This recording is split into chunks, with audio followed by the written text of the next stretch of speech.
ទិញ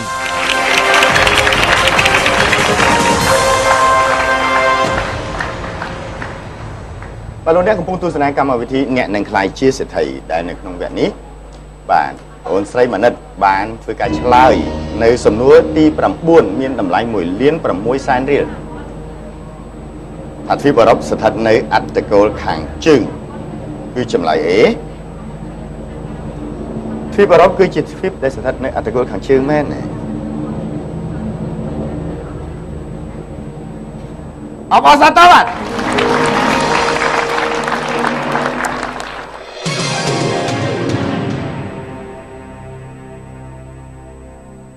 សំណួរតម្លៃ3,200,000 រៀលតើអ្នកប្រាជ្ញបណ្ឌិតឈ្មោះអ្វីដែលបានរកឃើញនិងកត់ត្រាពីលក្ខណៈនៃសសរស្តម្ភចារឹកប្រាសាទបាគង A. Jacques Cédès B. Flifino C. Adolphe Malleclerc D. Jacques Drouet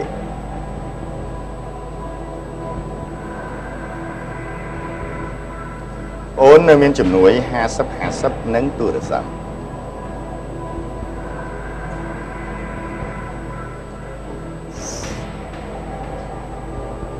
សុំជំនួយ50 សុំជំនួយ50 នៅពេលនេះបងអូនកំពុងតែសង្ស័យអ្នកប្រាជ្ញបណ្ឌិតណាមួយនិងអ្នកប្រាជ្ញបណ្ឌិតណាមួយទៀតFlifino ហើយនឹង Adolphe Malleclerc B ហើយនិង C Flifino និង Adolphe Malleclerc អូននឹងទទួលបានជំនួយនោះភ្លាមសង្ស័យពីរនឹងទៅអស់ហើយលីងឥឡូវនៅសល់ Jacques Cédès និង Jacques Drouet អូននៅមានជំនួយមួយទៀតគឺទូរស័ព្ទ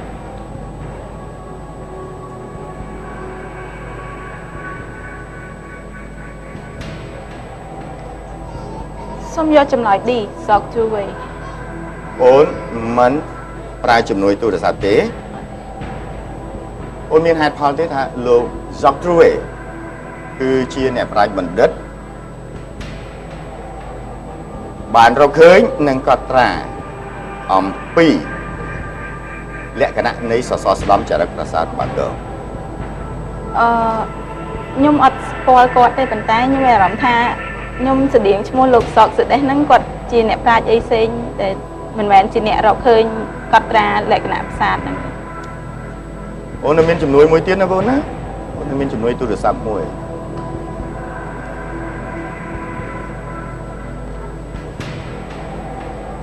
បើបងអូនមិនច្បាស់អូនអាចប្រើជំនួយតែបើបងអូនច្បាស់ហើយ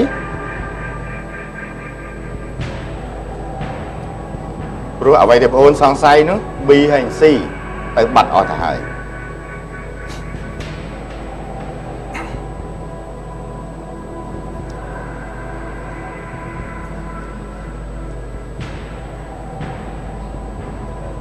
អូននៅមានជំនួយមួយនិងមានសិទ្ធិពិសេសគឺដើរចេញពីកម្មវិធី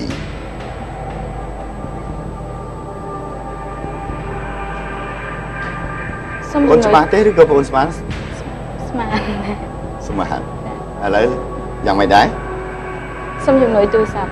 សុំជំនួយទូរស័ព្ទដែលជាជំនួយចុងក្រោយចា៎បាទសុំជម្រាបណាបងណាបើសិនជាអស់ជំនួយបើសិនជាតាក់ទងទៅគាត់ហើយ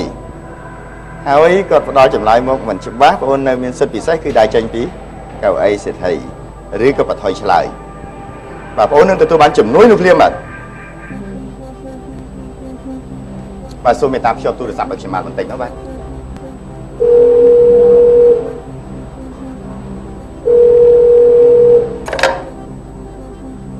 ជំរាបសួរបាទជំរាបសួរបាទអត់ទៅលោកឈ្មោះអ្វីដែរបាទខ្ញុំឈ្មោះបញ្ញវន្តឬក៏បញ្ញវន្តអរគុណបាទលោកបាទបញ្ញវន្តបាទអរគុណលោកបញ្ញវន្តនៅក្នុងពេលនេះខ្ញុំបាទសូមជម្រាបថាបងអូនស្រីមុតច័ន្ទមនិតកំពុងតែនៅក្នុងកម្មវិធីជាមួយខ្ញុំបាទអ្នកនឹងខ្លាយជាសេដ្ឋីលោកត្រូវជាអ្វីជាមួយនឹងបងអូនស្រីមនិតដែរ thầy chia bông hổ បងប្រុសរបស់បងអូនស្រីច័ន្ទមនិតបាទណាអូនស្រីកំពុងតែគាំងសំណួរមួយ បាទ មានតម្លៃទឹកប្រាក់3លាន2សែនរៀលតែត្រូវពឹងឲ្យលោកជួយឆ្លើយដល់បងអូនស្រីបើលោកជួយបានគឺមានន័យថាបងអូនស្រីមានទឹកប្រាក់3លាន2សែនរៀលបាទណា បាទ តែលោកមានពេលតែ30វិនាទីទេនៅក្នុងការឆ្លើយនៅសំណួរនេះដោយរាប់ចាប់ពីបងអូនស្រីមនិតអានសំណួរនិងចម្លើយជូន បាទ ដូច្នេះសូមប្រើពេល30វិនាទីនេះឲ្យមានសារៈប្រយោជន៍ជាទីបំផុតណាបាទណា បាទ បាទអរគុណដូច្នេះត្រៀមចាប់ផ្ដើម តើអ្នកប្រាជ្ញបណ្ឌិតឈ្មោះអ្វីដែលបានរកឃើញនិងកត់ត្រាពីលក្ខណៈនៃសសរស្តម្ភចរិតប្រាសាទបាគង A សោកសដេះ D សោកទ្រូវេមួយណា anh đừng kinh thương ai nhé tức là đi សោកទ្រូវេ rồi không tốt không ច្បាស់ហើយ ba triệu លឺកតុយមិញថាម៉េចមិញ អត់ច្បាស់ដែរ អូនក៏ស្មានដូច Jacques Trouvé បងប្រុសរបស់ប្អូនប្រហែលជាស្មានដែរទេ Jacques Trouvé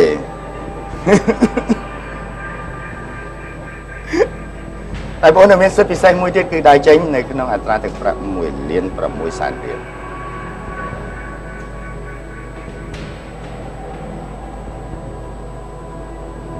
សូមយកចម្លើយ D សោកទ្រូវេ D Jacques Trouvé ជាចម្លើយ ចុងក្រោយ ជាចម្លើយចុងក្រោយលោក Jacques Trouvé ត្រឹមត្រូវបាទ ឥ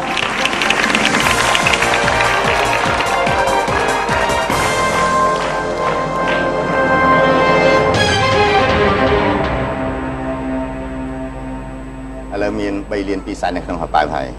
មានអារម្មណ៍យ៉ាងម៉េចដែរ ហើយកាន់តែភ័យហើយ កាន់ អ តែ រ ភ័យ រំភើបដែរ អរគុណសំណួរជាបន្តបន្ទាប់នោះគឺទឹកប្រាក់ឡើងទ្វេខុសៗគ្នារហូតអូនឆ្លើយត្រូវសំណួរទី6 6លាន4សែនអូនឆ្លើយត្រូវសំណួរទី12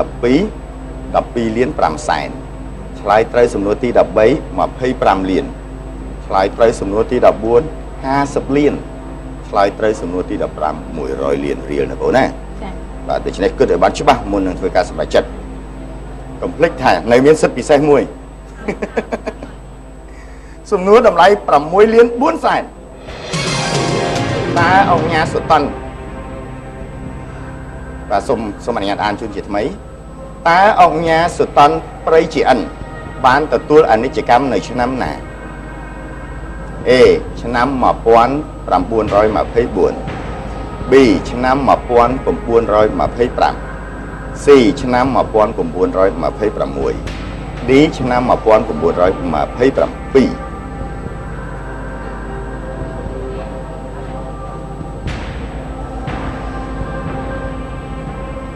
អូនអសរសិទ្ធតែមួយទេគឺដែរចេញ សូមយកចម្លើយ A A សុំហេតុផល ស្មានយក ស្មានយកតែមានហេតុផលអីផ្សេងទេ អត់ A ជាចម្លើយ ចុងក្រោយ A ជាចម្លើយចុងក្រោយអង្គញាសតន្តៈព្រៃជាអិនជាកវីនិពន្ធដែលមានកិត្តិយសបាទកិត្តិស័ព្ទល្បីល្បាញមានគេឈ្មោះបោះសម្លេងនៅក្នុងរឿងកតេលោកពីភាគ1ដល់ភាគ10គាត់ទទួលអនិច្ចកម្មនៅឆ្នាំ1920 មាន 24 25 26 27 ដូច្នេះគាត់ទទួលអនិច្ចកម្មនៅក្នុងឆ្នាំ1920 20បុកពោះដែរហ្នឹង20តួលេខ20តែបើផិតភ័យអាហ្នឹងក៏ភ័យដែរមិនអញ្ចឹងហ៎ ចា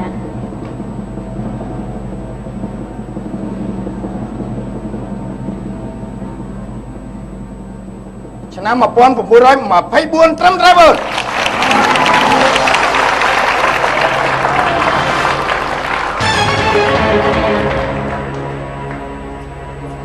គ្រាន់តែស្មានសោះបាន6លាន4សែន